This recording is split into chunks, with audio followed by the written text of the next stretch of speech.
vandana he Sharanagata kinkara beta mane Guru Deva Dayakara dina jane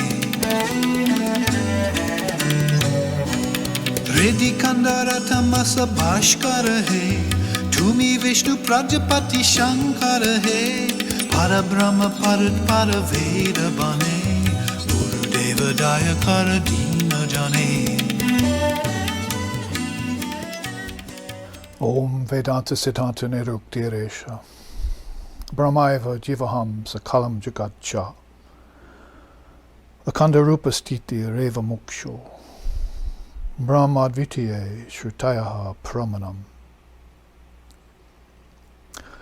Om Shantihi Shantihi Shantihi.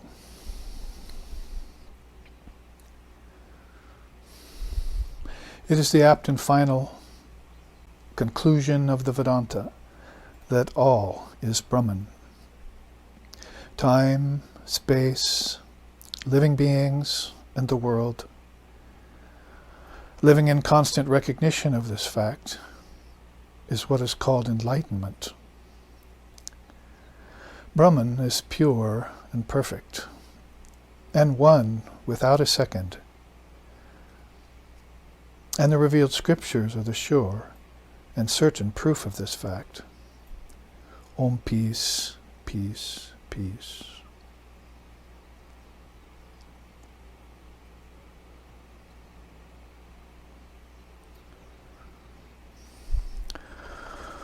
Om utkramantam stitam napi bunjanam na gunanvitam vimuda na nupashanti Jnana Chakshu shaha. Om Shantihi, Shantihi, Shantihi. The deluded do not see him. Who departs, stays, and enjoys. He being conjoined with the gunas at that time. But they see who possess the Jnana Chakshu, the eye of wisdom.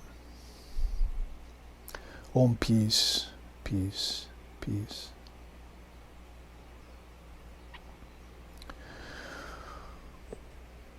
Om Sahana, Om Sahana Vantu Sahanau Bhunaktu Sahaviryam Karvo Vahai Tejasvi Navaditamastu Ma Vidvesho Vahai Om Shanti Shanti Shanti. May Brahman, divine reality, protect us. May Brahman sustain us. May Brahman illumine our thinking consciousness. May we not find fault with each other, with the world, or with the teachings. And may what we study be a source of inspiration to us eternally. Om peace, peace, peace. May peace be unto us, may peace be unto all. Om Hari Om.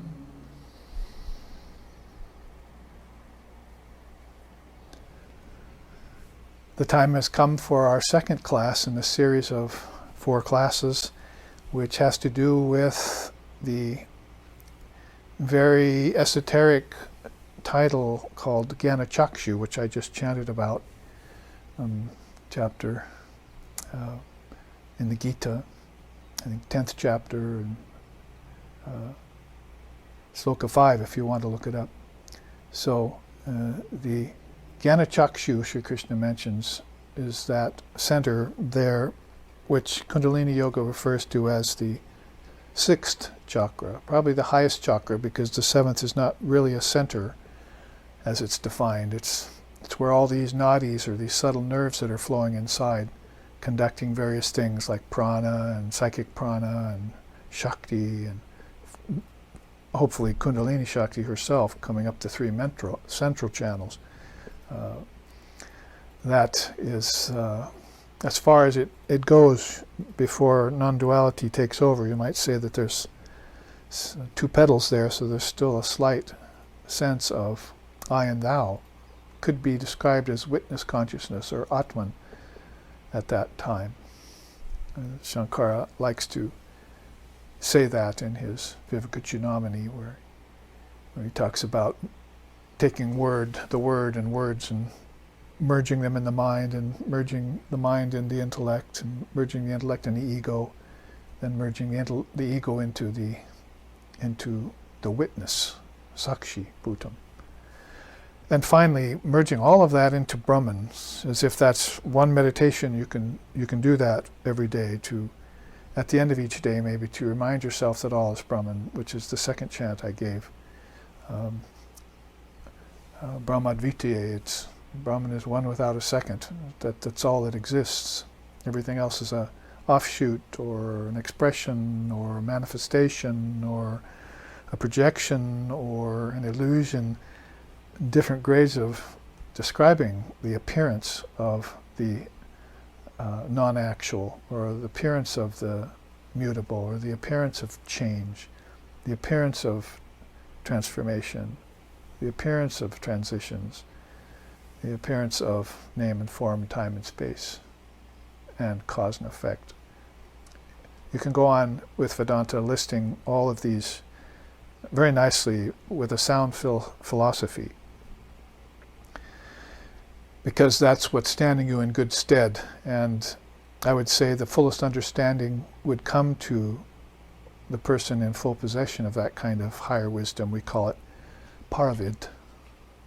If one possessed this third eye of wisdom, that is, one's consciousness could rise in meditation there, center, and then run a boatway, as Sri Ramakrishna said, from the heart chakra to the Ajna Chakra and back again. Hridaya or Vishuddha, sometimes Anahata, Vishuddha, Jnana Chakshu, or Ajna Chakra they call it. Until this sense of all-pervasiveness, that is a word you might be able to assign to the Sahasrara, the 1,000-petaled lotus at the crown of the head, as consciousness comes there and everything burgeons into light. Even sound becomes light, and everything is shot through and through, permeated through and through with Brahman and Brahman alone. Which is the case here too, even at the lower chakras, the 3 chakras, because we said last week that the heart chakra is in the middle and that there are 3 above and 3 below. Sometimes a definition they give for, in the Kundalini system, for the 7 chakras or 7 worlds. And I did my homework some years ago when I looked at this phenomena, this spiritual phenomena called the Ajna Chakra, or the third eye, and found that you might be able to find in India as many as, significantly, 7 different systems of 7.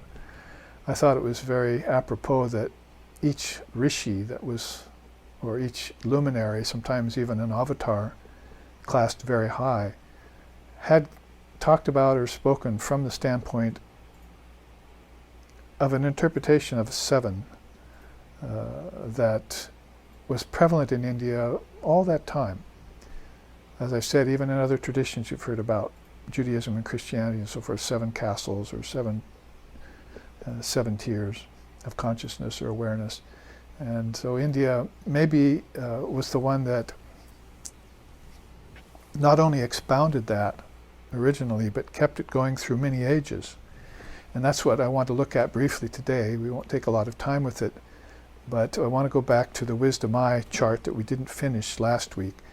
But you do remember that when we looked at it, we saw that most people were using their gross senses only and looking down, looking out.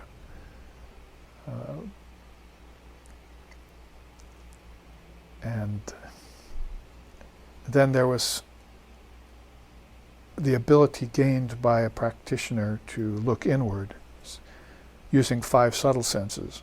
And then we said that there was even 5 causal senses that were like subtle tanmatras, or very subtle ideas in the mind of God, that probably were seeds that gave rise to the senses and the elements as everything, as consciousness burgeoned and spread itself out in the many worlds, which you'll see here, and through the millions of beings that take bodies there. Causal bodies, subtle bodies, and gross bodies. In this day and age, pretty much we know about gross bodies. Yes, the body is kind of gross, but we're using the term or word gross to mean solid or vibrating very densely. We know the mind too can vibrate very densely, and it can also vibrate in a very fine manner. In one case, you have some very deluded thinking, and in the other case you have some very refined thinking. But we also know that beyond thinking, non-thinking is also a platform that is cherished in India. If you can, in your meditation, keep the mind from vibrating, keep the intellect from vibrating.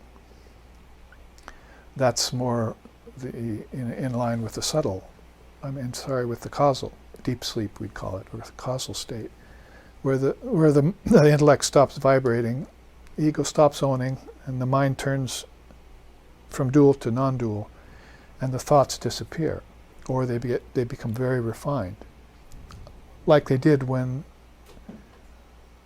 the rishis came back from their meditations and gave us these kinds of systems. And we will look at that chart I'm just mentioning on the level of, I think maybe even 7 different religions that mention this Jnana Chakshu, or this third eye. And how that can be interpreted this day and time in this age. Last week I was saying, using the subtitle here, for those of you who believe there's more than matter, for those of you who believe that there's more than just the physical body and the senses objects of pleasure, then these esoteric systems would fill a hole, fill a gap in thinking consciousness for you. And you would have somewhere to go where you would find words like intuition, or find words like precognition, or a deeper knowing, formlessness even, non-duality, and everything that ushers it in by way of spiritual practice. Words like tapas, or austerity, or renunciation, or detachment, or discrimination between the real and the unreal, which are all words that fill your vocabulary if you take to the Vedanta, which is one of the things which we are doing in America, some of us, thanks to Swami Vivekananda's visitation to us in 1893, and again in the early 1900s. He came twice and brought us these great teachings to a nation, as far as America is concerned, that was very much excited about the occult. If you found them either dancing in tents, singing hallelujah, or going into parlors, doing seances to try and contact their dead ancestors. So there's some direction in all of that speaks of bhakti or jnanam. The intellectuals would be going into their parlors trying to conjure up things, but they're doing it based on the occult idea. Yet the ancestors are still there back inside of them, so they have kind of a direction that they're leaning towards. They're probably just not very availed of this deeper wisdom, which tells you in Vedanta that if you knew about these 7 centers, or you knew about some of these systems, that all you would need to do is meditate and turn off the mind, and even in deeper dream, you would have these things come to you. You wouldn't have to seek them, or maybe fake them for the sake of taking somebody's money. So, on the other hand, the dancing in big tent revivals and so forth was the kind of bhakti that was beginning to develop, mostly based in the Christian tradition, and but with the different kinds of people that were there, Caucasian, Negroid, Latino. I mean, everyone was beginning to find Jesus and And that was one of the go-to moves for religion in the 1800s, the 1890s. So Swami Vivekananda came over and saw this all happening at these different levels of yoga, different levels of intellect and bhakti kind of posed against each other. And he also saw science kind of at loggerheads with the science of the day with the 7-day creation theory. So it was a kind of interesting time. He used words like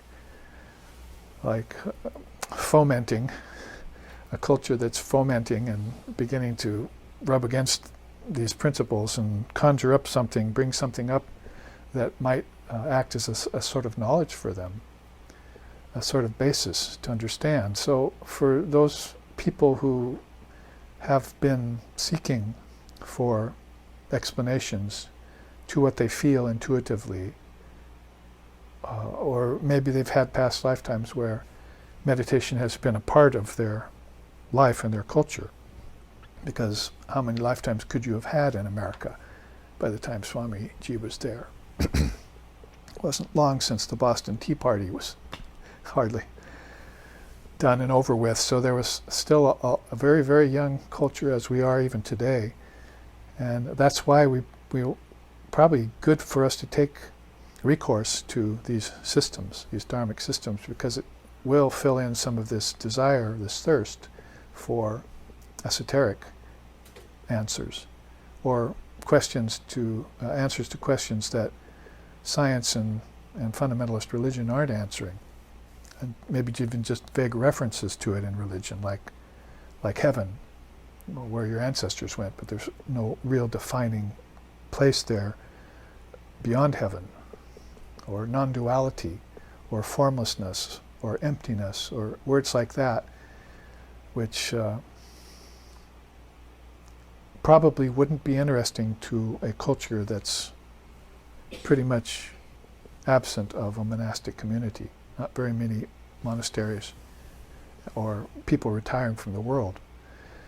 And certainly not a lot of luminaries like seers and rishis that for hundreds and thousands of years had been meditating on these deep systems and actually putting them into words and bringing them forth to teach their children over generations.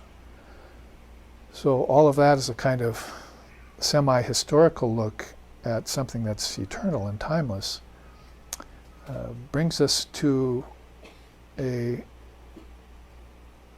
sort of pleasant surprise if you read the Gita and you come upon chapter 10 and chapter 11 too, which has the divine eye in it, because Sri Krishna gives Arjuna a touch and gives him a divine eye.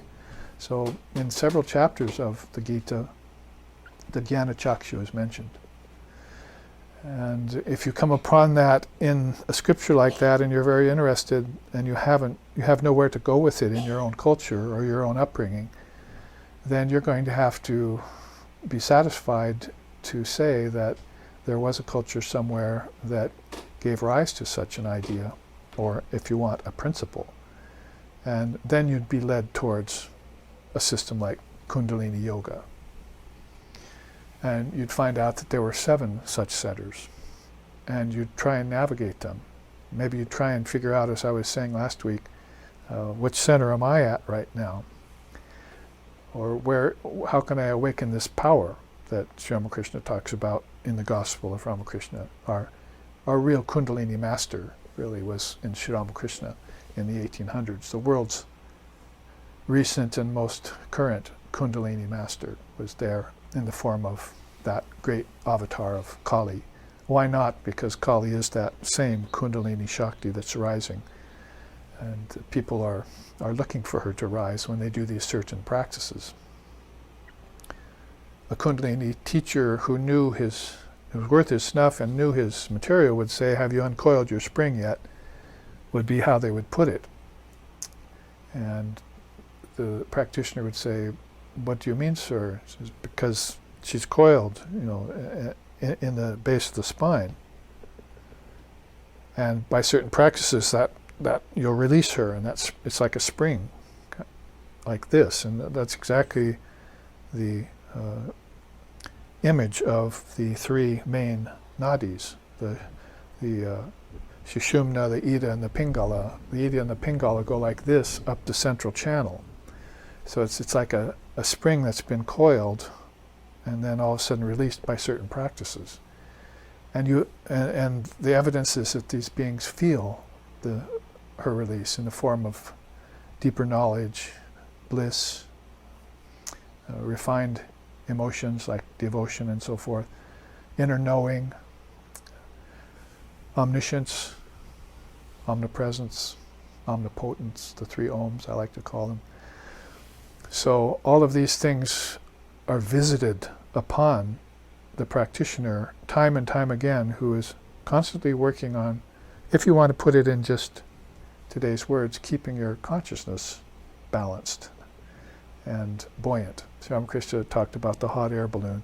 If you can keep that, throw the sandbags of lust and anger and greed and envy and jealousy and fear and pride and all these things, shame, grief, if those sandbags can get ousted out of the balloon of the carriage of your mind, you see, the basket of your mind, and then that hot air balloon will just naturally rise. And that's the experience of people then who, as we say in Vedanta, pratipakya bhavanam, who water the flowers and not the weeds. So there's a great part of the spiritual battle in the beginning has to do with taking the mind off of what's not real and placing it on what's real. And since Brahman is the only reality, then in a sense, Dhanugrahit from Upanishad Mahastram, you take a bow and you aim it at the target, and you fill it with the arrow of mind, and you release it and you penetrate the mark. It's not that difficult to miss Brahman, even if you're not a very good archer. Brahman is everywhere, so anywhere you shoot the arrow is going to hit the target. So you have to take that kind of stance when you're a beginning practitioner and open yourself up to the evidence of hundreds and thousands of years of beings who have had direct spiritual experience of God, Brahman, Allah, Almighty Father, Great Spirit, however you want to call that great being, that all-pervasive great being, who, yes, is nameless, formless, timeless, birthless, deathless, full of bliss, Sat Chit Ananda, Sat Chid Ananda, sometimes say, existence, knowledge and bliss, all to the nth degree or to the infinite. So you can even have many grand names, monikers for that one divine principle. We chanted that this morning at meditation. Indram Mitram Matarato Divyaha Sasuparna Garutman. Garutman is Garuda, who carries this prana. Ekam Sat Vipra Bahuda Vedantyagnim. The fire of Vedanta is there in Ekam Sat Vipra. There's one great reality and many paths leading to it. Yaman Matarish Vanamahu. Even the Mahat, is in on this.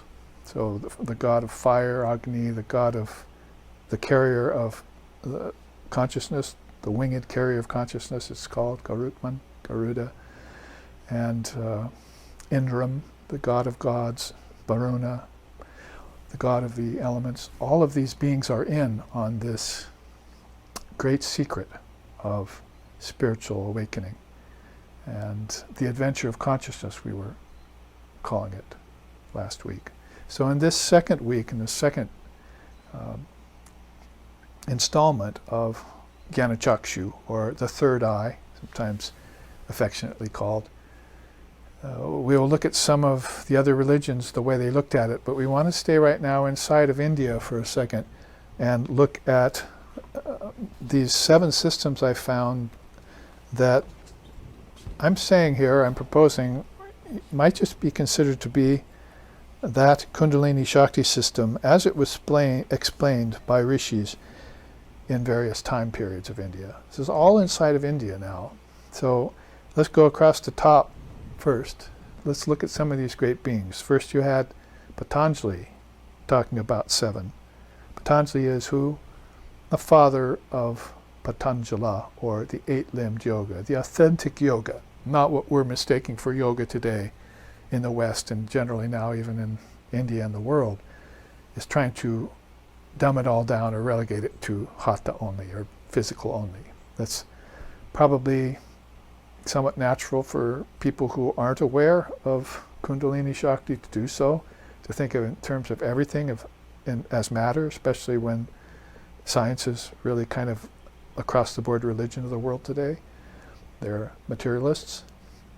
So in that case then, there is an eight-limbed yoga that averts differently. So basically you've got many different elements to your being here.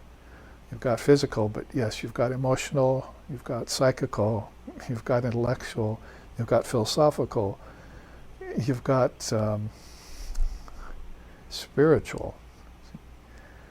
And did I leave any out? So there are many different levels of your being that each need to be fed, each need to be filled, each need to become aware and opening, you see. I mean, even what I just said, if you were somewhat flexible or facile with your thinking, you could say, well, the physical and the emotional, couldn't I pretty much assign those to these first three lower chakras? Maybe even the psychical. See, like psychic consciousness. There's a lot of beings attracted to occult powers, so they're going to their ancestors, coming back to the world to do what? The very first occult power of the 8 occult powers in India is domination. So if you have that, a desire for that, you go to your ancestors, you come back to control the world. See, has anyone ever done it? The English came fairly close recently, the Romans before them. So there are these beings that come back to try, and they use this power of domination. So, and you maybe anyone who's taking a body is kind of trying to dominate their own little place in the chain of existence, in the three worlds. So you could, what I'm saying here is you can invent a seven-tiered system right now with the fact that you have physical consciousness, you have emotional consciousness, you have psychical consciousness, and you have mental consciousness, philosophical consciousness, intellectual consciousness.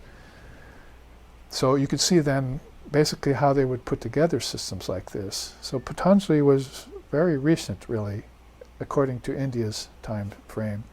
140 AD was that manifestation. That was his particular incarnation, because he was born 500 years or so later as Gaudapada's student and was Shankara's teacher. A lot of people don't know that. So each lifetime to lifetime, these great souls come, and they're talking about these different systems. So he's talking about, in yoga was his main thing, how to systematize yoga. You can see his fold system there. Then Vedavyas comes next, across the top. He's the father of Vedanta. So you have the father of yoga and the father of Vedanta, and he had a 7-tiered system he talked about or commented on. Vishishta, much more ancient than those two, comes next. Then Sri Krishna, and how he mentions it in the Gita. Then Lord Buddha, and how it falls in the Buddhist system. And then finally yoga overall, kind of an integrational yoga. And then Kapila even had a 7-tiered system that he looked at. And he was very early on too, and influenced all the rest. Probably very hard to find out who was earlier, Lord Kapila or Lord Kapila. But we know that Krishna was very early too. We also know that Patanjali was later, so was Lord Buddha. Lord Buddha being maybe 600 or so years before the father of yoga came. And Vedavyas after Patanjali. So you could say that there are good 500-year steps here, 5-century steps between these beings, sometimes more. And my point in drawing all this together was they each had a 7-tiered system. And since we're studying Kundalini Yoga, whose founder we don't know who it was, can't assign a name to that system, but we know that it's shared by Vedanta and Tantra both, so it was probably contributed to by great beings like this. But just as a matter of interest, let's look at Patanjali. And so the first level is awakening of consciousness. Vyuntana Chitta, he called it. The second level, and think about the chakras now as we're going through these. Nirodha Chitta, controlling your consciousness. Then Nirmana Chitta, individual consciousness. Does it sound like maybe the three systems? It sounds a lot like the 7 stages of knowledge to me. Prashanta Chitta is next, tranquil consciousness. Ekagrita Chitta is next, attentive awareness. Chidra Chitta, purified consciousness. And then Paripakva Chitta, pure consciousness. So Father of Yoga is thinking what? You can see here, even by the English, all in terms of these 2 words, either consciousness or awareness, take your pick. Those have been what the Vedantists and the Buddhists of modern times have chosen out of India to explain this inexplicable, non-vibrational highest state of awareness, like Sahasrara Chakra. So awareness, pure conscious awareness, timeless, deathless consciousness. Our own founder lexicon here used those terms when, in the early days when we were all in our 20s and 30s, very much attached to the Indian Dharma and trying to go deeper with it. Vedavyas puts it this way, he puts it in terms of Paragyata Pragya, true knowledge, is the first level. The second level of 7 is Heyakshina Pragya, renunciation. Prapya Prapti Pragya is attainment. Then Karya Shuddhi Pragya is accomplishment. Charita Dikara Pragya is realization. Gunatita Pragya is untainted intelligence, that is beyond the gunas.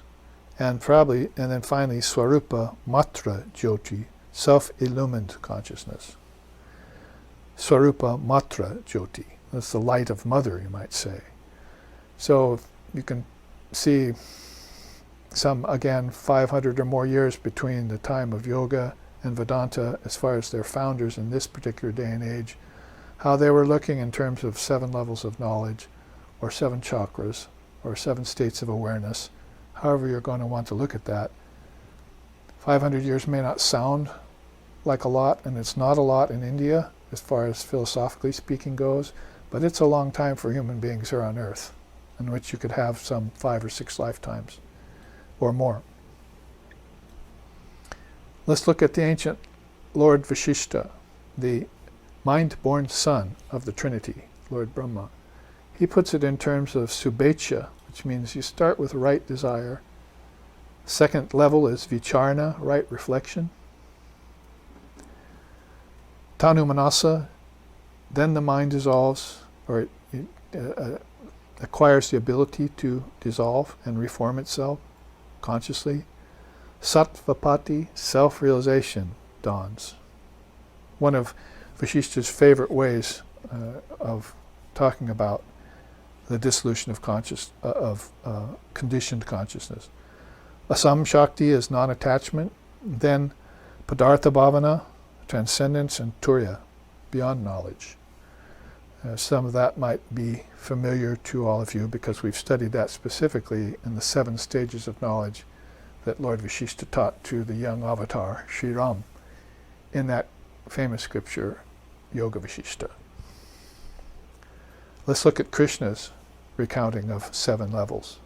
Remember, I'm comparing these generally across the board with the 7 chakras, which talking about if you have the consciousness has risen to the 6th chakra, which is called the Ajna Chakra, or the Jnana Chakshu, or the 3rd eye, then you would have worked your way through 6 other stages, or 5 other stages, in order to possess this higher knowledge and know it without a doubt to be the truth.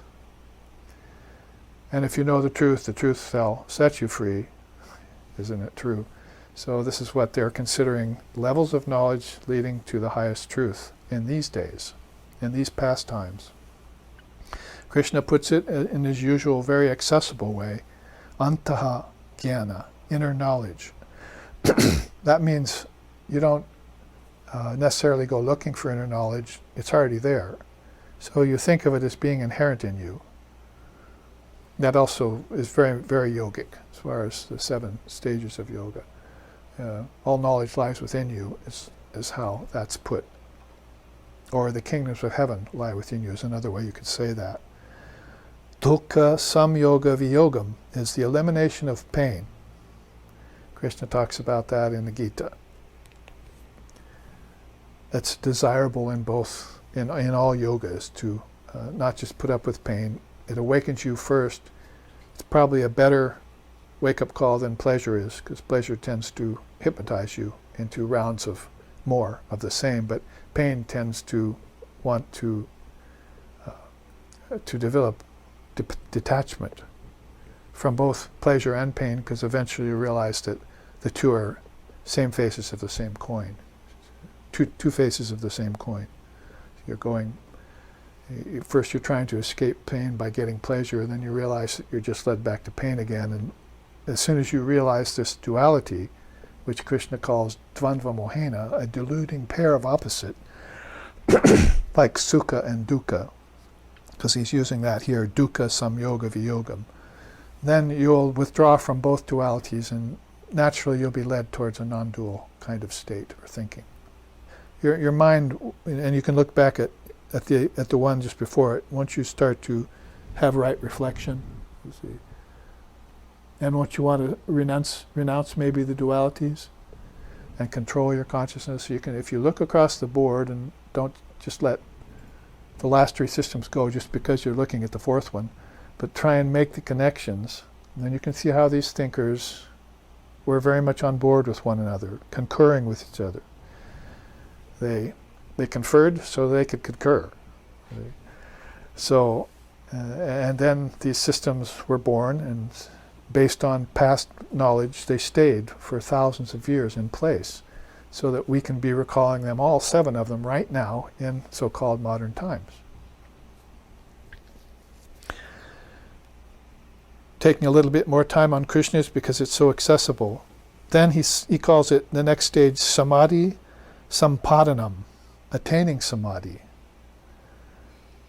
And then samyak darshanam, perfect vision. And that's almost straight across from Lord Buddha's Eightfold Path.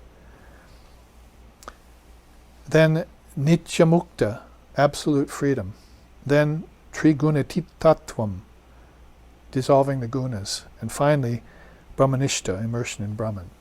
So Krishna, you could see, very much sounds like a combination of yoga and Vedanta to me.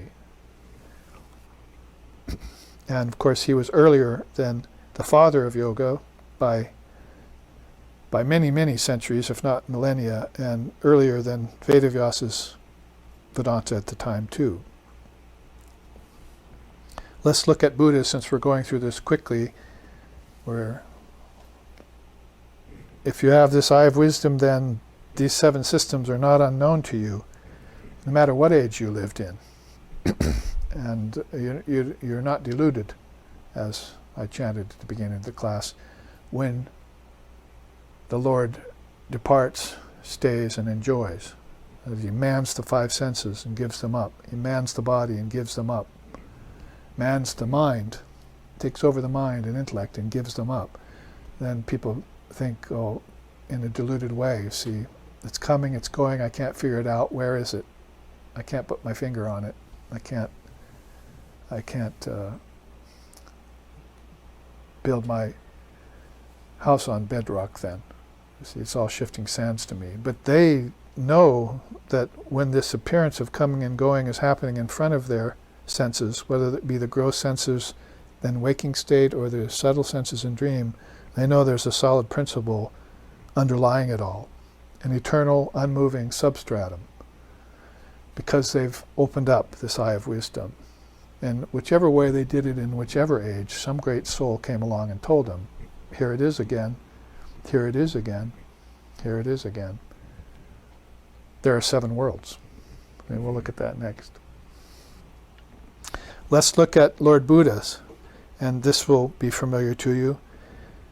Perfect view, perfect resolve, perfect speech, perfect conduct, perfect livelihood, perfect effort, perfect mindfulness, and perfect concentration.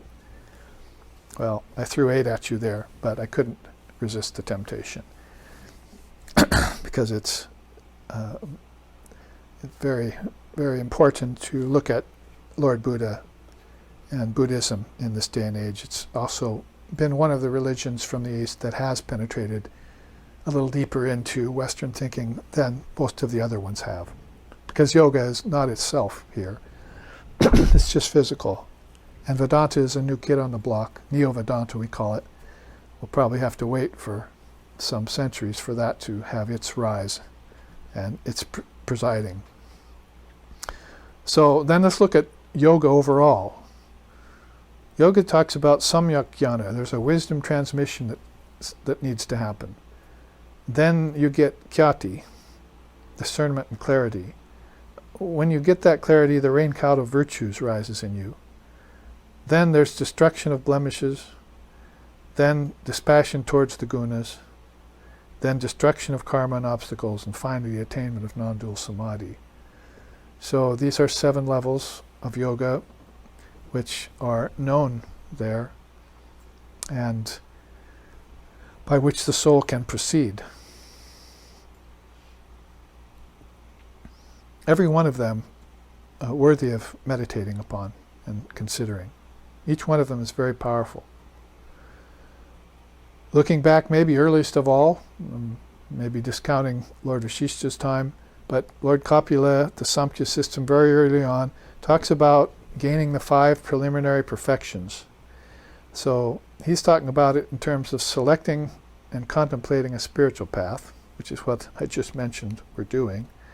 Swadharma. Then take recourse to Guru and scriptures. And then reflect, manana. And that carried on for centuries and centuries into the Vedanta fold too, that manana was a very important thing to do. As I've said before, you put food in your body and then you get the nutrients out of it. Well, you should do the same with putting food into your mind and not just let it sit there and give you a constipated mind. You should have a flowing mind where this knowledge is living and flexible, and that can be done if you contemplate or use manana. Manana, just the mind's contemplation on the knowledge and that you're taking in from these great souls. Then you say sadhu satsanga comes. Oh, I'm sorry. Yes, true. Holy company, very important. Then manaha shuddhi, self-purification, and trividam dukkam, removal of the 3 types of pain. If we look back, we saw that destruction of pain was important also to Lord Krishna in the Gita, and also to Patanjali. He talks about it in yoga. And so you could say when you look at this, there are 7. Contemplating a path, recourse to the Guru, inner reflection, holy company, self-purification, removal of the 3 types of pain. So, therefore, we refer to this, whether it's a 7 or an 8 system, most of these are 7, and you can see how they, through the ages, have influenced us. So, maybe a little bit too quick a review of all of this, but it is given in comparison to the Kundalini Yoga 7 chakras that we're looking at to see how prevalent these kinds of 7-tiered systems have been throughout India's history. And so Kundalini Yoga could have influenced that or been influenced by them over time, as the rishis conferred with one another over time and looked at these systems. So it's a quick read in this case, but let's finish with the quote on the bottom. The 7 states of knowledge all overlap, have countless ramifications, and each of those is divided into 100-fold. Upon coursing through these 7 stages, all visible things become empty and past resurrection. The result is Jeevan Mukti, a state of pure being. These stages of higher knowledge make one a living, liberated being then, perfectly free, whether abiding as a householder or as an ascetic.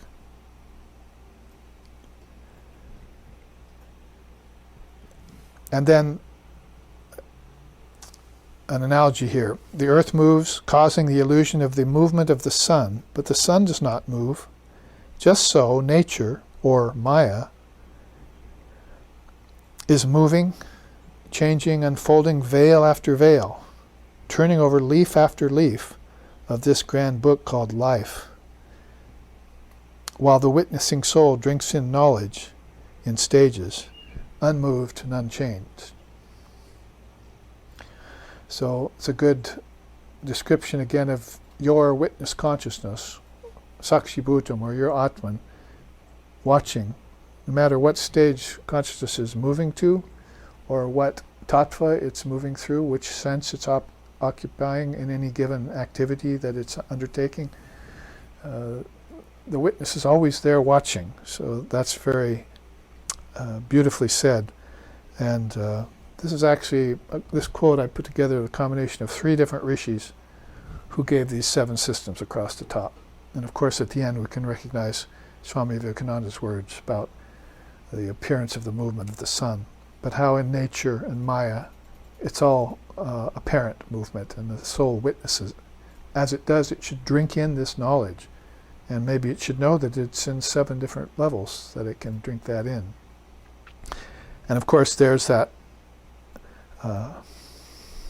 inevitable mention of Jeevan Mukta, which Shankar himself, whose system is not up here, but you could probably say represented by Vedavyas when he goes Satsangatve nisangatvam nisangatve nirmohatvam nirmohatve nischalitatvam nischalitatve jivana mukti. Bhaja Govindam, Bhaja Govindam, Bhaja Govindam Mudamate, Samprapte Sanihite Kale, Nahi Nahi Rakshati Dukrin Karane, Bhaja Govindam, Bhaja Govindam, Bhaja Govindam Mudamate, Samprapte Sanihite Kale, Nahi Nahi Rakshati Dukrin Karane. Bhaja Govinda.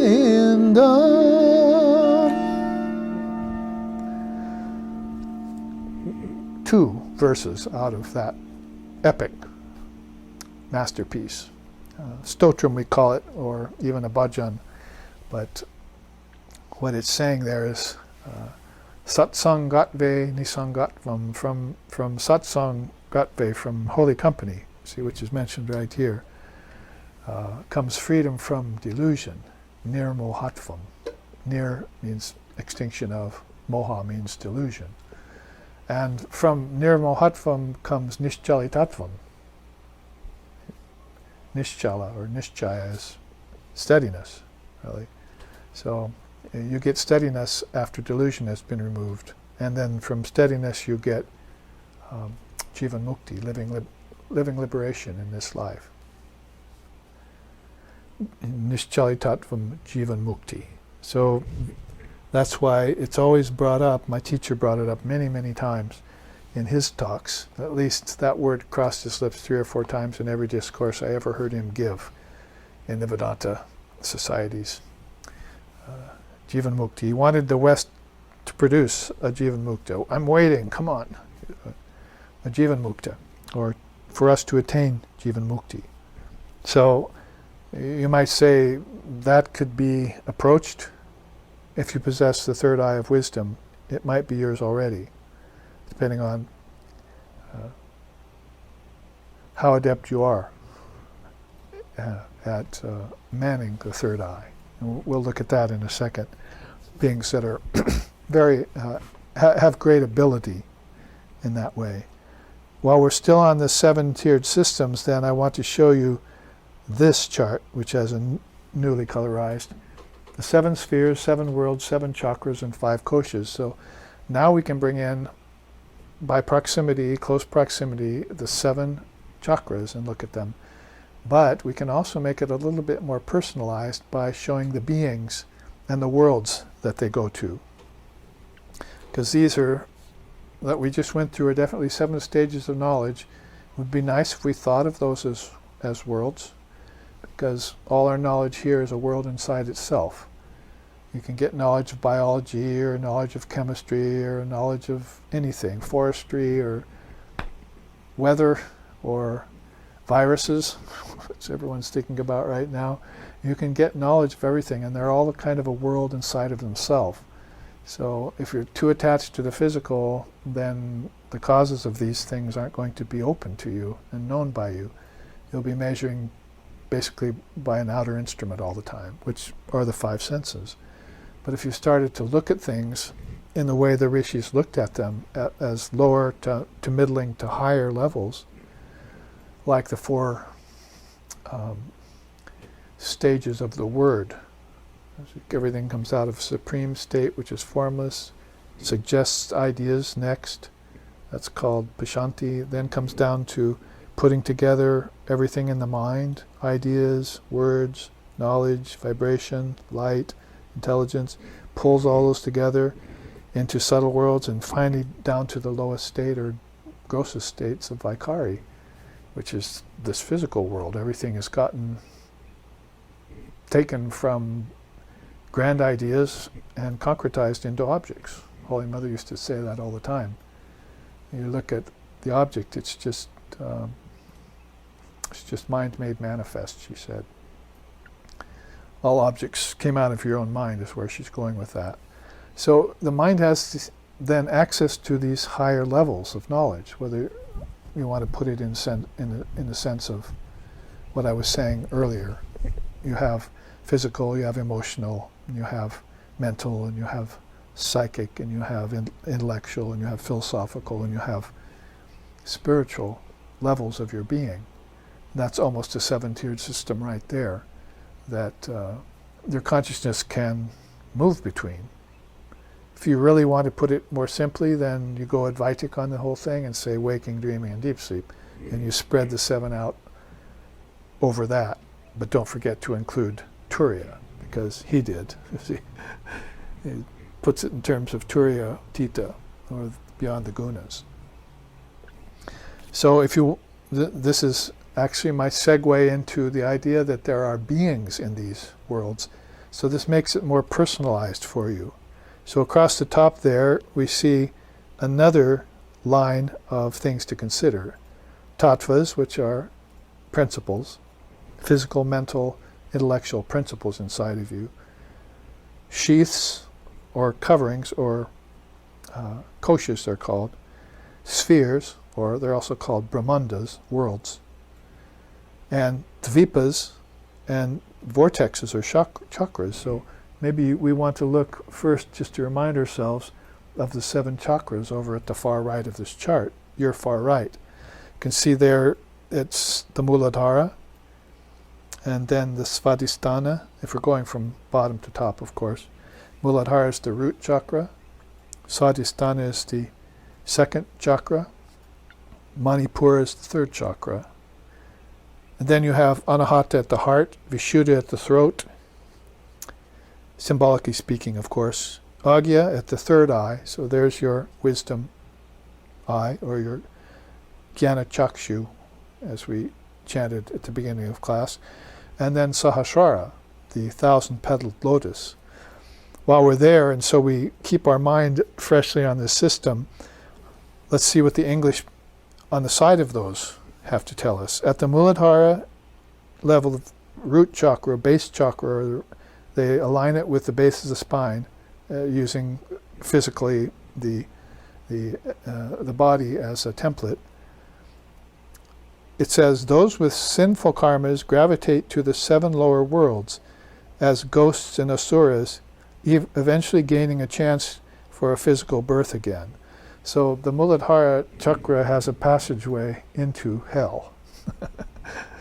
And hell can be, of course, defined in a much vaster and wider sense than it has been to us in Christendom, fundamentalist Christianity, where devils and hellfires and so forth are going on. But that's the advantage of looking at all worlds inside the mind, because the body returns to the 5 elements at the end, so it's not going to go to any hell or any heaven. So there must be something else that's transmigrating. And so that transmigrating has to be a subtle form in your mind, your dream form, if you want to put it that way. So you can have bad dreams and good dreams. So heavens or hells are back there in your mind. And they're also even gradated here. We'll look at some of them, because remember the dotted red line here now has to do with a granthi, a knot. We'll look at that after the break. That falls, one of the granthis falls between the 3rd chakra, Montipora, and the heart chakra. So these beings who are falling into lower realms of dream lifetimes, dream streams of consciousness that are falling into lower births, as Krishna mentions in the Gita, even with animals, although some of them are living hellish lives, but others are, for animal existence, probably living pretty good lives. Like our cows here on the Big Island have plenty to eat. Of course, they're headed for butchers and meat racks, of course, which is not a good thing. But the idea here being then, if you were to raise your consciousness, or this Kundalini Shakti, if you were to open yourself up to her suggestion, her influence, by doing spiritual practices prescribed by the Kundalini Yoga system, like in the Yoga Kundalini Upanishad or the Tantras, that consciousness would reach a place where it's having higher and higher births, to quote Sri Aurobindo, and more blissful births, more peaceful births. So there are people in this world who have those higher and blissful lifetimes. I've met some of them in my lifetime, and they're not the ones right now running in fear and because of some virus that's come upon us, the next wave of media-inspired fear, if you want to call it that. So they're steady no matter what the situation is, and they will be that way no matter what happens. If there's a yogi living next door to you and you're hungry because there's no food on the shelves in the stores, you walk over to him and say, "I'm really hungry." And he said, "Why?" And you ask him, "Well, why aren't you hungry?" "Because I don't usually eat." So he's got some yogic prowess there. He hardly eats during the day, maybe takes a few morsels of food later to keep his body alive, and he's meditating and he's peaceful. He's not dependent on anything. People overlook that too easily. They poo-poo it too easily. Yogic powers, Dharma, teachings, that's the solution for embodiment. It's called, shall we sing it again? Jeevan Mukti. And why isn't that the goal of people? It's certainly a goal of hundreds and thousands of monks who want to reach enlightenment. And in every tradition, there's monastic communities that quit the world because of that. And then there's those people who are in the business of making children. And hopefully they will get the teachings and give them to their children so that monks can be born to convince us that we don't need to be children anymore. We can be mature spiritual adults with consciousness at higher centers, like the yogi next door, who doesn't need to worry about scarcity of food or some germ heading his way. Can meditate it away.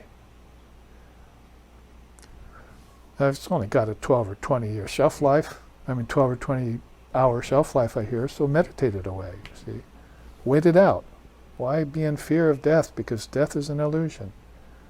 So these are the thoughts that are occupying people at a consciousness level which is above the heart, you see. Let's read on up, because there is Atala, Vitala, Sutala, Talatala, Mahatala, Rasatala, and Patala. Patala is, if you want to give a good definition for it in English, it's called sunken ground. The patalas are sunken grounds. That means a sunken level of consciousness where people have let their minds go, where depression is with them all the time, and pain and suffering, which are things that you wanted to eliminate, right? If you went higher in your consciousness, you found out you could eliminate them, but instead you've let them take over your life so that you are depressed. You might as well be depression. And solutions out there that are proposed are not helping you. So you need to awaken your consciousness, because she is in your consciousness and she will take you up and out of the three worlds of suffering. May peace be unto them all. Shanti, shanti, shanti, we say. If you graduate one center, as far as philosophical understanding goes, you're at the Swadisthana, the organs of procreation, you might say, are the allocation, the level that's with, physically speaking. So it says there, transmigrating minds attached to the earth revolve between the first three worlds. So this is back and forth from lower chakra to second chakra living. And it's a good definition for that is the word transmigration. That's something that isn't very well understood in America or in the English language. There's a word called transmigration. We should probably be studying words like transformation, transcendence. The few trans words we should probably get out of our vocabulary, but there's a couple that are really important, and one of them is transmigrating. Because then you'll understand the birth-death syndrome, the wheel of birth and death. What Swami Vivekananda talked about here when he talked about Maya and nature changing all the time, but the witness looking on.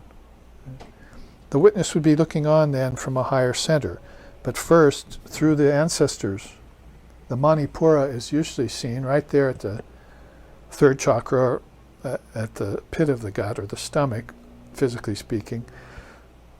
It says here, pious people with unfulfilled desires arrive at the Svarloka and get reborn on earth to fulfill them. So if you look across the board, he's referring to the Svarloka here, and we'll look at that in a second. So Bur, Bhuva, Swaha, you see, or Svar, you'd probably recognize that from your Gayatri mantra. So they've been thinking about the three worlds of transmigration forever in India, because that's where billions of souls collect and transmigrate through. And there doesn't seem to be any change going on there. How many Jeevan Muktis are being developed in any given cycle of transmigration through the three worlds? Who knows? Who has the count? Who has the counter for that? Lord Brahma or Yama? We'll have to go borrow it from one of them. Either the God of creation or the God of death knows that number. See? And in the meantime, we just know, as we'll see soon, that there are lots of nadis running through the seven chakras, channels without end. And just like there are, as I said last week, many jet airlines flying into New York airports, and many roads leading to the cities and so forth, there are also many roads inside of you that are conducting the energy of Garuda, the carrier of consciousness, that take your transmigrating soul from world to world in your mind as a dream. This is a dream right here. See, you should wake up from this dream as soon as you can too. And that Ramana Maharshi said that, right? Dream number 1 and dream number 2, waking and dreaming states, are two different kinds of dream. So pious people reach that Montipora Chakra. Probably you have higher and lower ancestors there. And if they aren't able to penetrate this Vishnu Granti is the word we'll look at after the break, then they get bounced back. It's like an elastic, subtle nerve, you see, or subtle rope, you see, net They just get bounced back to transmigration again and again. But there is a way in which you can transcend the thirst for things of the three worlds. We were talking about that word today, Trishna, when we were driving. Thirst, hunger, thirst, and thirst could be anything from liquids to thirst for rebirth. One of the nidanas of Buddhism is Trishna, the thirst to be reborn again and again. And that's with desire, by the way, because desire would have to be there. But if desire gets worked out, then you would penetrate through to the Anahata Chakra, and that's where you might say 3 below, 3 above. That heart chakra is more important, but probably less peopled than the chakra preceding it. Montipora Chakra is heavily, heavily trafficked with souls wanting to get in and out of bodies and go back to earth and so forth. And some souls wanting to get beyond the three worlds, who have this desire for Jeevan Mukti, or have this desire for enlightenment, as we say. So there you see at the Anahata level, the English says, beings possessed of love, nonviolence, equanimity, and virtue rise easily to the higher causal realms. They transcend rebirth in the physical, astral, and celestial worlds. So easily is a nice word to think of there. You should think of that in your meditations, like the hot air balloon. I'll just throw these sandbags of what happened to me today at work, or at school, or at the quarantine center, or wherever you are. I should throw these sandbags out in my daily meditation. They're not real, they'll pass, they change, it's not going to last, and so forth and so on. Everything here is ephemeral. Only the one unchanging Brahman is real, and I am that. Maybe we ought to just write that down and run it across the screen right now. It's just what I said. Water the flowers, not the weeds. And therefore, experience peace of mind again. Not that you should have ever left it before, or let it get away from you, because you need peace of mind first and foremost. So that's a nice English definition there, because if you were able to get beyond the third chakra, three worlds, then you would need to be possessed of love, nonviolence, equanimity, and virtue.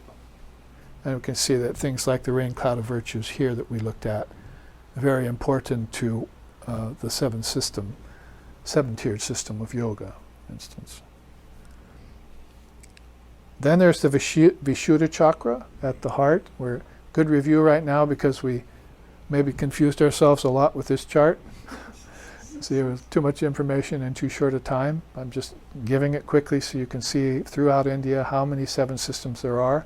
Now, thankfully, we're coming back to this more, I wouldn't say popular, but more well-known system of Kundalini Yoga that didn't really get a fair shake either in the 60s when it was brought here by opportunists, spiritual materialists they called them back in the 60s, and wasn't given to us by authentic teachers. But you can read the Gospel of Sri Ramakrishna, and again, that Kundalini master will tell you the entire score, some of which we'll have next week and the fourth week, some of those teachings of Sri Ramakrishna.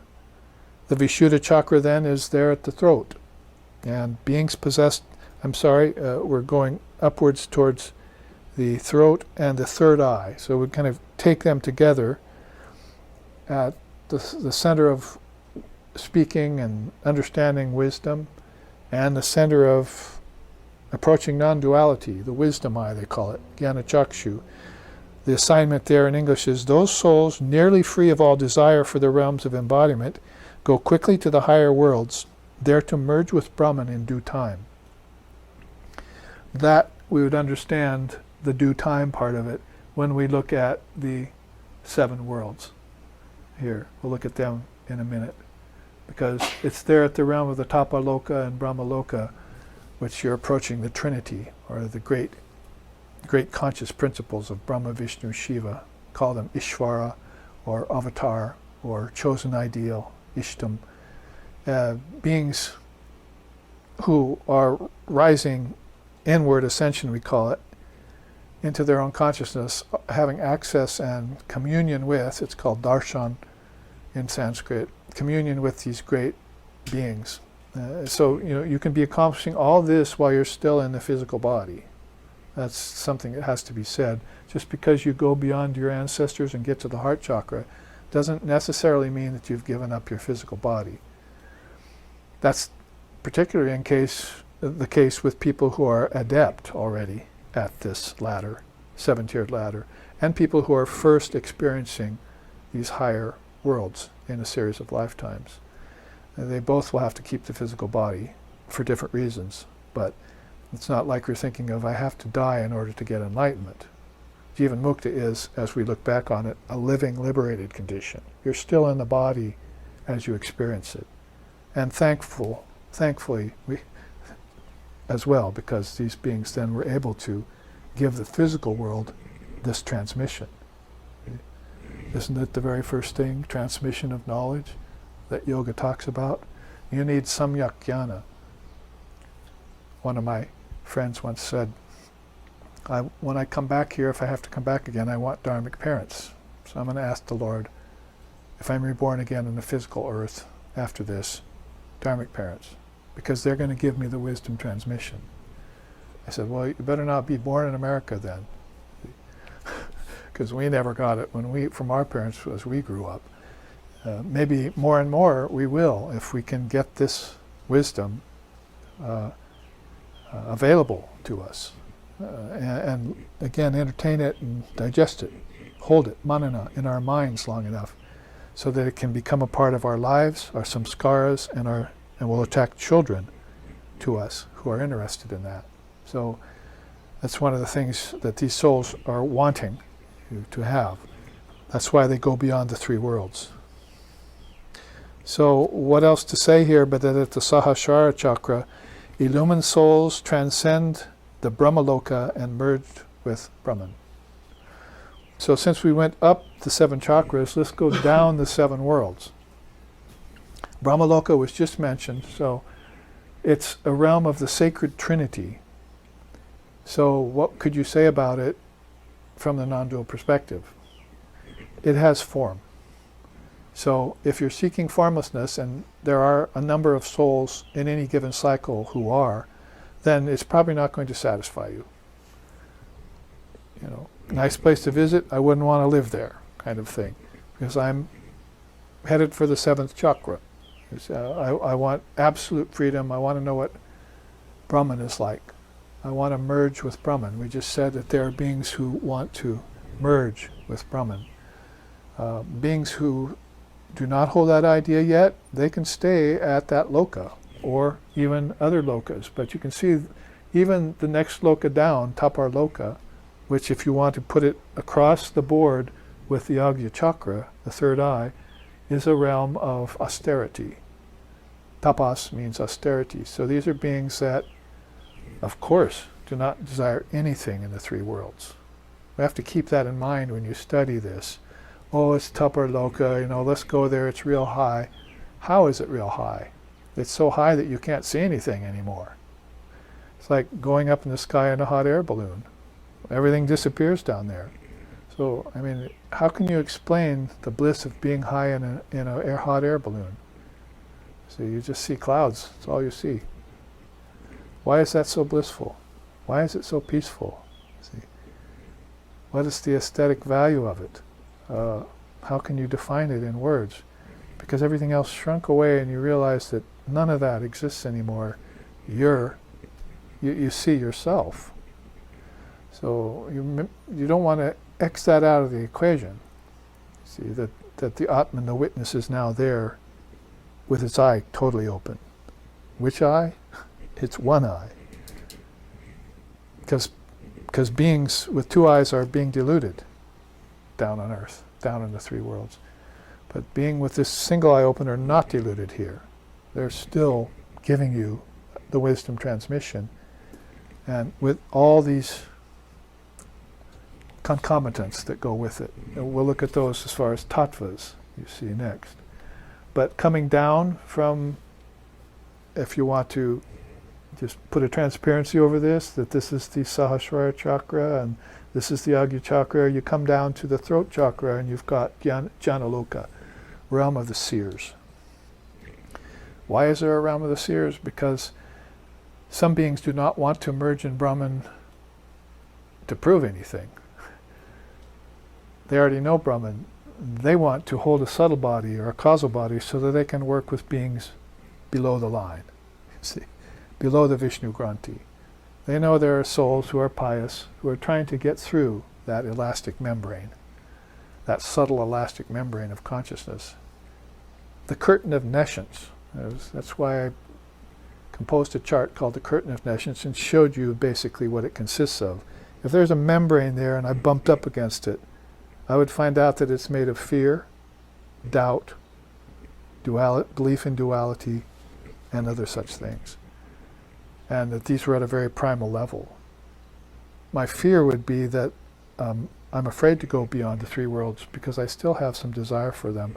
I still think that the physical body is all there is, and I still want to go down and use my lungs and my tongue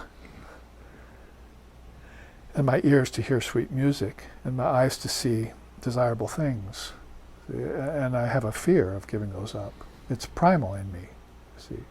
So Jeevan Mukti,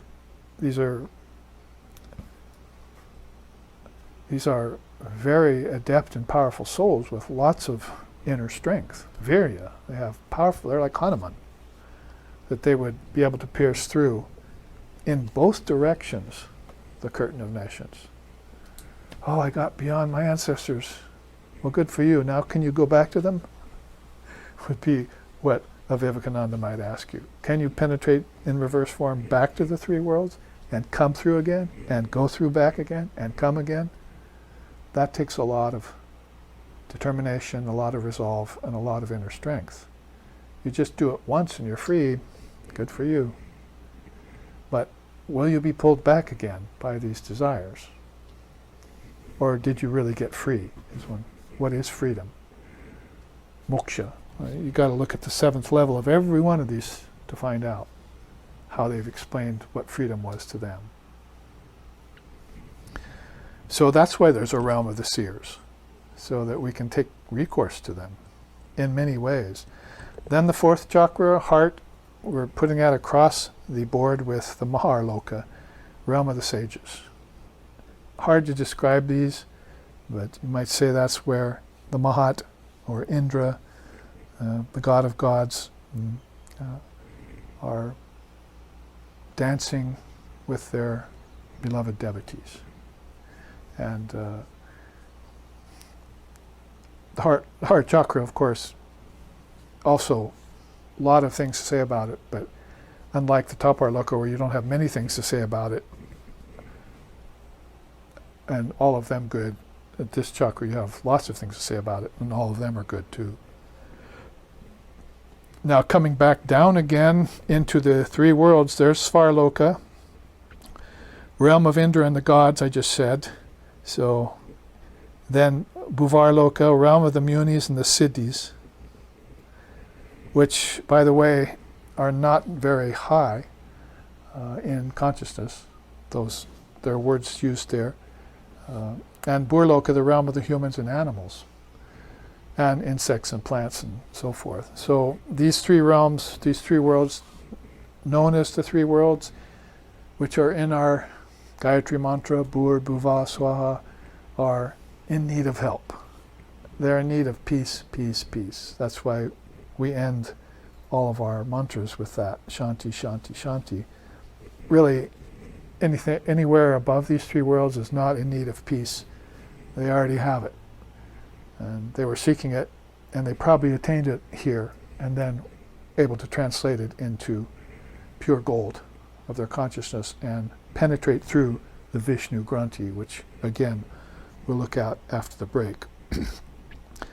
Now let's look at another system next to it on the right. Here's the way a tantric system I found, which is actually very was not very well known. Puts it in terms of Jambu Dvipa, Shaka Dvipa, Kusha Dvipa, Krauncha Dvipa, Shalmali Dvipa, Plaksa Dvipa, and Pushkar Dvipa. So physical world, ethereal astral world, and celestial world. You can see this soul about ready to enter in, through those doorways into these different worlds. Still desiring objects of desire, whether they be physical, how did it say here, astral or celestial. And you must look back to that old teaching, is that if you have good karmas that you've developed at these worlds, that you've embodied at, you've been a good person and so forth, that those are credit merits, as Holy Mother called them, and that when you go to heaven they get used up. And that's what puts you back down to earth, because you're still caught in this revolving wheel of good and bad, and of course mixed, of course. And these things are taking away your clarity, right reflection, right resolve, and kyati, your discernment and clarity. They're taking this away, these kinds of experiences. So then you're going to have to look beyond these three worlds in this designation called dvipa, and get beyond what is physical, astral, and celestial. That's kind of a rare soul in today's Kali Yuga, we call it, that is able to think beyond the box in that way. Most people can't even think beyond this box yet. See, the physical world with five senses. Even intelligent people here, scientists and so forth, are still caught in that box.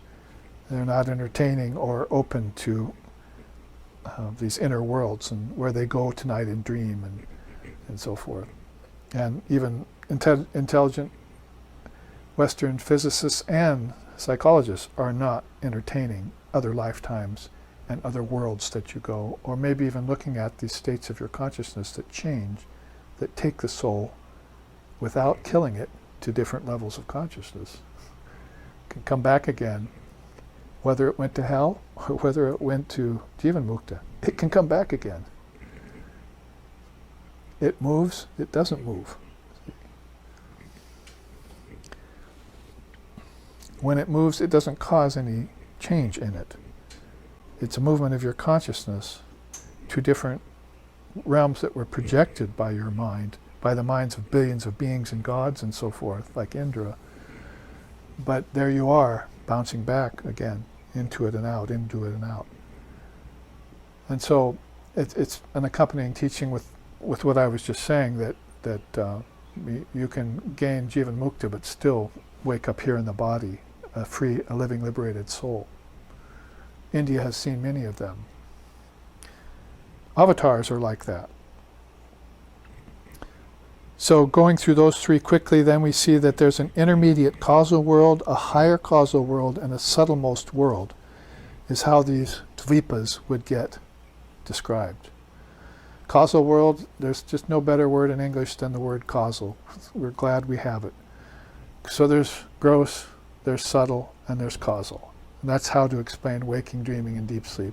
So when you talk about causal, you're talking about something that all of a sudden went formless on you, and you didn't know why, or you didn't know where you went, and you didn't know what it is. And so people end up asking why, where, what, when, and how. How might be a best question of all of them, but who they never ask. Who is it that's doing this dreaming? And when will the dreamer awake finally to know that all of this is its product of its own dream on 7 different levels, or at least 6 different levels, until it awakens and sees itself as the dreamer. That's a song in India, "Oh dreamer, awake, awake, you must, you must." You see? So if you awaken this third eye, then you'd be singing something like Jatone hridaye reko adarini shamamake Jatone hridaye reko adarini shamamake Mantuida arami deki Mantui dak arami deke Arjano ke unahi deke Jatone hridayereko Adarini shamamake. Kamalakanta sings, O blissful mind, awaken to the enchanting vision of the Divine Mother Shama by opening your inner eye of wisdom. That's really all I need to say because it's apropos to the subject of this class. It's in a song, not just in the Gita and in the Yoga Sutras and in Yoga Vishishta and in the Kundalini system and in Vedanta. And it's in a song. Kamalakanta sings to himself after having lived enough lifetimes to have heard the Dharma. Oh, awaken to the enchanting vision of Mother Shama by awakening your eye of wisdom, opening your eye of wisdom. Your consciousness has to become that concentrated in a dot. That's the bindu. It's not just because you're married that the Hindu women's put that there. It's because it's the destroyer of ignorance. You can now live a life in any of these worlds, as the song said, as the chant said, as a householder or as an ascetic or as a monk. It doesn't matter. If you've opened this eye of wisdom, you're free. You're a Jeevan Mukta. So a beautiful song to strike this home deep in our hearts as well as in our minds, that the philosophy and the yearning of devotees come together at the heart, at the throat, and at the third eye. This is where we want to be. If we're in a form at all, whether it's gross, subtle, or causal, we want to be at those three centers. And that's why Sri Ramakrishna said, I ran a boat race between these three centers with my consciousness for a long time. See, opened up the Sahasrara finally, game over. See, no more races, no more higher worlds or lower worlds, no more hells or heavens or getting beyond them. That's non-duality, that's Advaita. So a fuller understanding of it comes to us by opening this inner eye of wisdom, and we'll explore that in a deeper way after our break. Hari Om Tat Sat. Kula Kundalini Goma Banda Kahe, Revi Granti Vidarana Kara Kahe, Mama Manasha Chanchala Ratra Dine, Guru Devadaya Karakina Jane. Jaya Sadguru Ishvara Prabha Kahe, Bhavaroga Vikara Vina Shaka He, Mana Jena Rahitava Shri Charane, Guru Devadaya Karadina Jane. Guru Devadaya Karadina Jane. Guru Devadaya Karadina Jane.